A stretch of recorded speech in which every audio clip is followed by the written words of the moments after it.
So hello friends, I am Neeraj.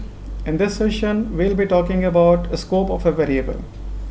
So the scope of a variable or variable's visibility, so that refers to a term, so after which the variable loses its existence. Okay.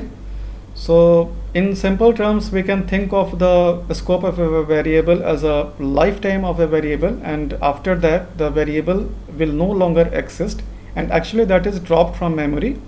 So as we know that all the variables are stored in the memory, so it doesn't matter whether the stack memory or a heap memory. So that variable is stored in the memory, and our compiler keeps on dropping the variable that is no longer needed or no longer accessible.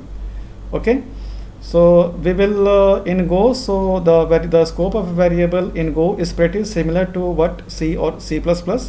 So we will see about local variables, we will see about global variables, and we will see about shadowing of variables. So first let us try to understand what is the local variable. So for example, say if we declare a variable x as 10, and if we try to print the value of x, so with println, and we will say value of x, and we will pass it here. So this is perfectly fine, and if we run our program with go run main.go, so we are getting the output. So this variable x is limited, is accessible only within this main function, because this variable x was defined at the root level of the main function. So this variable is after this closing curly braces, nearest closing curly braces, at the same level. So this variable will not have any existence. So in order to make, for example, say if we write this variable x within inside our this curly braces. So right now this we are getting this red compile time error warning that this variable x is no longer is undefined. But this variable is defined inside the main function. But the reason is that this variable was defined inside this closing this two curly braces, opening curly braces and closing curly braces. So since this x was defined inside this curly brace, so that is why this x is after this closing curly braces. So this variable x is no longer defined. So actually let us try to think of it that this variable was maybe stored somewhere in the memory, and maybe this was stored somewhere here x, and let me also try to print it. So inside this curly braces, so we are not getting any error warning, but after this closing curly braces, so we are getting this undefined x, the variable x is undefined. Reason being that this x was defined, maybe stored was in the memory, it was stored here, something like this, x as 10, and we printed out this value here. And the moment compiler sees this closing curly braces, so whatever variable that was defined inside this curly braces, so they are dropped after this closing curly braces, and at this point of time this variable x was dropped from the memory, and this is why we are getting the variable x is undefined after this closing curly braces. So this is how we can control the scoping of a variable. And as a rule of thumb, or as per the design principles, or as per the general principle, also best practices, so we should make a variable as much local as possible. Okay. So let me get rid of this curly braces, so that we will get rid of this error warnings. And now let us try to understand about the global variables. So global variables are those variables that are usually they are defined at the very top level of the in any Go file. So they are defined at the top level outside of the function, so that it can be available across the whatever the function that is inside that package, so that would be available, that can be accessible inside those package functions. Okay, so that is pretty simple. So usually the constants and the global variables, they are defined at the very top level.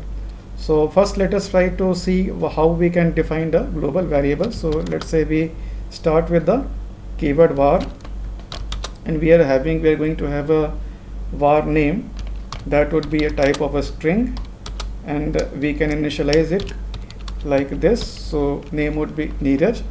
So we can go this way also, and so that is also perfectly fine. And here also we can initialize it. So let's say Neeraj, so that is also perfectly fine, there is no problem. So but actually I am going this way so that we can have a fair understanding about shadowing also. Okay, so and in our this statement is inside our this main function, so let us change it appropriately, and we will say value of name in main function. And if we run our program, so we are going to get the value of name inside the main function. Okay, so we defined this variable outside of this main function, but still we can access it. And similarly, let's say we can have a new function, so display name, and let me copy this and let us paste it, and we will say inside the display name function.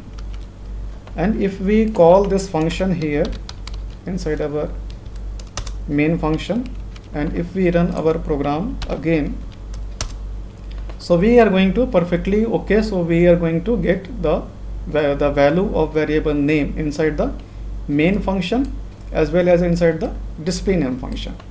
So display name function also, so this variable name is being shared across, so across the all the package level. Okay, so but what if we can be inside our main function. So let us say we can create a new variable with the same name, and we can initialize it with the value, let's say Amit. And if we run our program again, so inside our main function we are going to get the value of name as Amit, but in the display name function the value of name is Neeraj. Reason being that this name variable, the variable name we defined inside the main function, that is a local variable for this main function, and the variable name that is being printed in the display name function, that actually this name variable is referring to this variable, but here inside the main function, this variable name is being actually we are referring to this name variable. So this is a local variable, and this is referring to the global variable. Okay, clear? So let me clear the screen. So basically this is called shadowing of a variable. Actually, so we cannot have the same variable name at the same level. So if let's say if we try to create another variable with the same name, so there would be, so this is not allowed actually. So but we can have the same variable name at the different level. So since this variable name, the variable name was defined at the global level, and here this name is defined as the local level. And by default, so whenever compiler sees this kind of shadowing, so the variable with the local scope, that takes preference, and this is why. So here inside the main function, so we are getting the value Amit for the variable name as a value, and not Neeraj. And similarly we can also create constants, so with the keyword const, and let's say we are going to have a constant for the topic, and that would be a string. and we will initialize it. So let's say we are going to have the variable scope topic. So we can very easily also, we can print it here also, we can access it, the constant also, and we will change it to from name to topic. And let me comment this out, and in this here statement here also, let me comment this out. Here also we will say topic, and we will say topic. So if we run our program, so named, okay, so this was actually, this was a local variable, so that is why. So since we have declared a variable, so we have to use it, so otherwise our Go compiler will complain. So we can get rid of this, and now that is perfectly fine. So we are getting our constants at both places. So at the variable scope, so we defined this constant here, and likewise we did that. Okay, so there is one more thing that I want to mention here. If we go that way, for example, say, and let me uncomment it, and if we go that way with the empty string, empty variable, not initialized actually, just declaration, if we run our program, so we are getting a empty string. So but here we can say name equal to Neeraj, perfectly fine. If we run our program, so here try to understand it. We initialized the value for the variable name as Neeraj in the main function, but whenever we initialized it, so the changes are taking place inside the display name function as well.